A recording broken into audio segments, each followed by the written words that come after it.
The #1 pizza chef in Italy once told me that a perfect Neapolitan pizza should melt on your tongue like a piece of chocolate, and since then, I've never looked at pizza the same.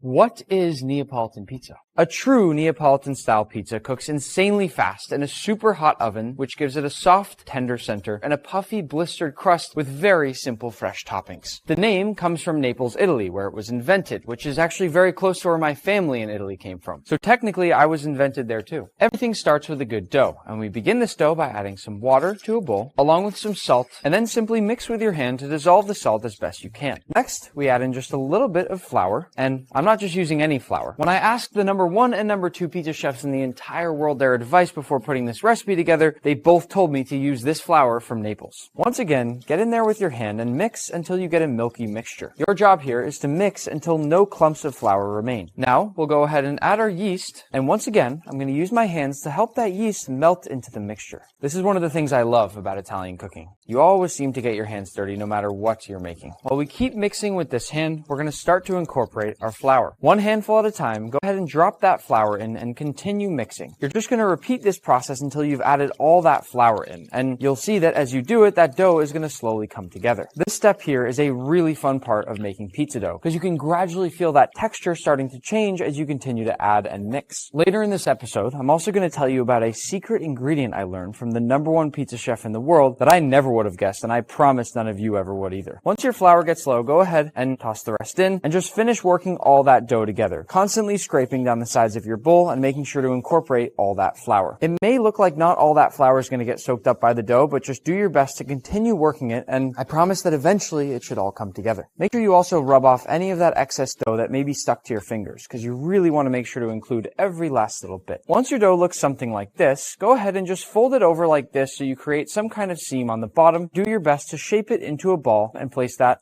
face down in your bowl. Cover this with plastic wrap and let it rest at room temperature for 16 hours. I know, dough takes a long time, but trust me when I say you are not going to find better dough anywhere else. And 16 hours later, our dough has risen. Remove the plastic wrap, then flour up your work surface, and do your best to gently remove that dough from your bowl. Now, we'll divide that dough right in half, and then use whatever method you want to form each of the pieces of dough into a nice ball. I say whatever method you want because there are different ways to do this, but if you're struggling with this part, there are plenty of videos online that'll teach you how to do it. Once you've shaped them into nice balls, go ahead and place them down, spaced out between one another on a parchment-lined baking sheet, and then cover everything with plastic wrap and place this in the fridge for 30 hours. Letting the dough slowly ferment like this is what's going to give us that Neapolitan, soft, tender, melt-in-your-mouth dough. Let's move on now to our sauce. First, we'll open up a jar of canned San Marzano tomatoes. This is the gold standard for tomatoes that chefs use when making pizza. And it's one of my favorite parts of the entire pizza making process. With clean hands, get in there and break up those tomatoes. It can be a little messy, but to me, it is truly one of the most special parts of making pizza. Every amazing pizza chef I've ever met breaks their tomatoes up just like this. Similar to making the dough, there's something about just getting in there with your hands and being a true part of the recipe that's irreplaceable. And the coolest part to me about breaking up your tomatoes like this is that you can really customize the texture of your sauce. Feel all the little chunks that are in there and break them up however you want. It's a beautiful part of the pizza making process. Then add in a couple cloves of whole garlic. Oh no, 5-second rule. Some beautiful fresh basil. You can leave the stem on, but make sure that basil's nice and fresh. How beautiful is that, by the way? That makes you think of pizza, and there's not even a pizza here, right? And finally, a nice sprinkle of salt. Find a jar that'll fit all that sauce and transfer it all over. This jar is going to sit in the fridge for 24 hours. Refrigerating it like this will develop a deeper, sweeter, and more balanced flavor. It's been 30 hours, and here is our beautiful dough. You'll want to give this dough at least a couple hours to come to room temperature, and while we wait, we can talk about ovens. The first and best option is if you can find a true wood-fired pizza oven like the kind they have in Italy, but that's unlikely for most of us. The second best option is an at-home pizza oven like this one here. These will often get up to at least 700 degrees Fahrenheit, and some of them work surprisingly well. The third option is cooking it in a normal oven, and for that you can use either a pizza stone, or you can simply flip a baking sheet like this one upside down and bake the pizza on there. But remember, a normal oven will only get up to about 500 degrees Fahrenheit, and the whole point of cooking a Neapolitan-style pizza is to cook it fast so that you don't dry out the pizza and the crust. The #1 thing to remember, no matter how you cook your pizza, is to get your oven as hot as you possibly can. And now that our oven's preheating, let's get ready to cook. I always get dirty making pizzas, so let's just get it out of the way now.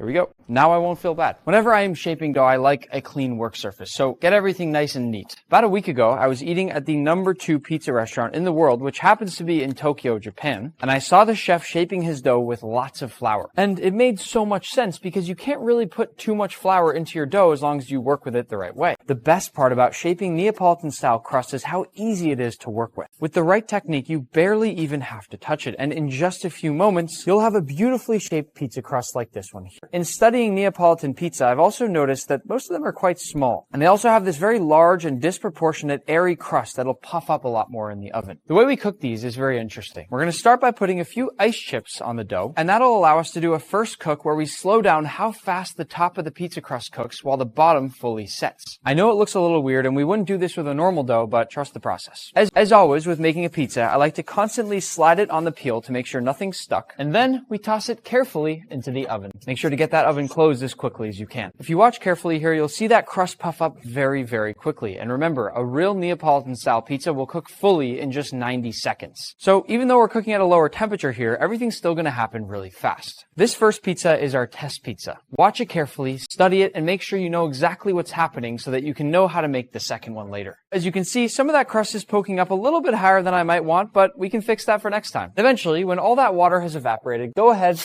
and take your pizza out. Listen to this crust here, ready? Those little black spots right there are called leopard spots. We want to get them on the bottom and the top of the pizza crust. This whole thing right here, this is an easy fix. It just means I had too big of an air bubble on the side of the crust, but this is perfect. So I'm actually not even going to use this pizza. I've already learned everything I need to from this. And now it's time to make our first official pizza. To recap what I learned with our last one, I want a slightly smaller crust on the edge, maybe a little bit less ice just so it melts faster in the oven, and I don't want any air bubbles that are going to be too big. This right here should be perfect. Perhaps your biggest takeaway from all that should be to make sure you make enough dough. As you can see now, we're getting a much more even crust in this one here. And look at all that steam that's escaping out of the pizza oven here. That is the water flying right off the crust.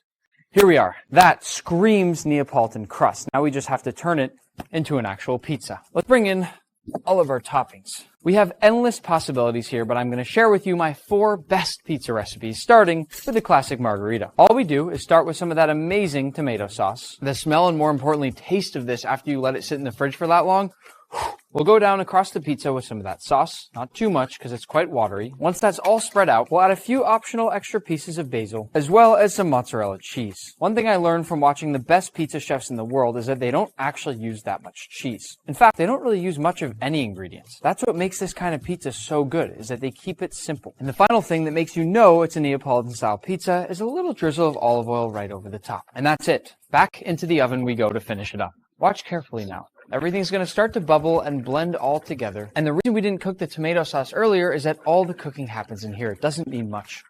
Oh yeah, here we go. That is a pizza. I pride myself on making better and better pizzas as I go, but I don't know. We might have outdone ourselves here, everybody. I'm going to need your help to let me know if the pizzas get better or worse as the video goes on. Ready? Listen.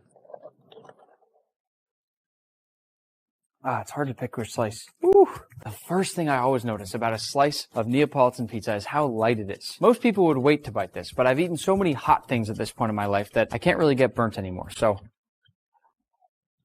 Oh wow. Everything is perfect. The flavor of the crust, the simplicity of the toppings. Let me show you the next one because I think it's even better than this one. I told you earlier that I would let you know a secret ingredient that the #1 pizza chef in the world showed me. And I'm sure some of you are wondering what exactly that is. Well, a few years ago, I went to the #1 pizzeria in the world, which is in Naples, called I Masanielli. There, I got to go into the kitchen and make pizzas with the head chef, Francesco. And while we were there, I wondered, how is it that out of all the pizzerias in the entire world, this guy can make the best? So I stood there and I watched and I listened and I noticed something. Francesco was the sweatiest man I've ever seen in my life. And I say this with love because he was also one of the coolest chefs I've ever met in my life. But we couldn't help notice that as he stood there hunched over the pizzas, he was constantly dripping down that salty sweat right onto the crust. And I left that day with the feeling that that salt might be his secret ingredient. So now, sometimes when I think of Francesco, I add just a tiny little pinch once in a while of salt to the crust. And I think maybe I could make the world's best pizza too. The craziest thing about all that is that even after seeing all that sweat that he dripped on there, I still ate pizza there twice. I even brought my own family there because the pizza was just that good. We'll continue this pizza. I'm going to add on some of this beautiful pistachio cream instead of tomato sauce. Oh, the smell right as that pistachio cream hits the hot pizza crust It immediately goes into the air. It smells amazing. It is just melting across the dough for me right away. I don't even have to do any work here. On top of that, I'm going to add some mozzarella. Back into the oven we go. But just wait till you see what I put on after it bakes. Oh, wow. That's already done. Oh my gosh, that looks good. That is going to be a good one. We'll finish this pizza by adding on a few slices of mortadella, then some amazing looking fresh burrata cheese. That'll give us that really nice hot-cold contrast when we go to bite into this one. This is the best day ever. I'm going to just make this a pizza channel. Then some beautiful crushed pistachios, just to help accent and give some texture to that pistachio cream that we used, and some freshly grated lemon zest, along with a little drizzle of olive oil. And voila. So far, I'm curious with everyone watching who would choose this pizza and who would choose the other one. I think that looks better than the other one. Whoa. It is better. I mean, just check this out. How could you not want to eat that? You want a bite? Okay. Pretty good, huh? It's good. Yeah. Okay, I'm having a lot of fun here, so let's keep going. I'm trying to think if I have any other cool pizza stories for you. I told you about my recent trip to the #2 pizzeria in the world, which is in Tokyo, Japan. I've become really great friends with the chef there, and they do all crazy kinds of toppings on their pizzas. I've had pizza there that has tuna on it, some Japanese sea urchin, pizzas with toppings I never would have thought would work. Those of you watching, I'd love for you to comment and let me know the craziest pizza topping you've ever had. This one is really fun. I'm going to put down a little bit of jam. The best is some kind of fig jam here, spread all across the bottom. That's going to melt down and caramelize right into the base of the crust. Then once again, we'll add some mozzarella, and here we go. Look at all the jam on there, like I said, beautifully bubbling. This is going to be a good one. The smell is sort of like a warm peanut butter and jelly sandwich without the peanut butter. Let's finish this one off. We'll add some prosciutto. Don't skimp on the prosciutto. Give enough, you know? Then we have these beautiful fresh figs. I want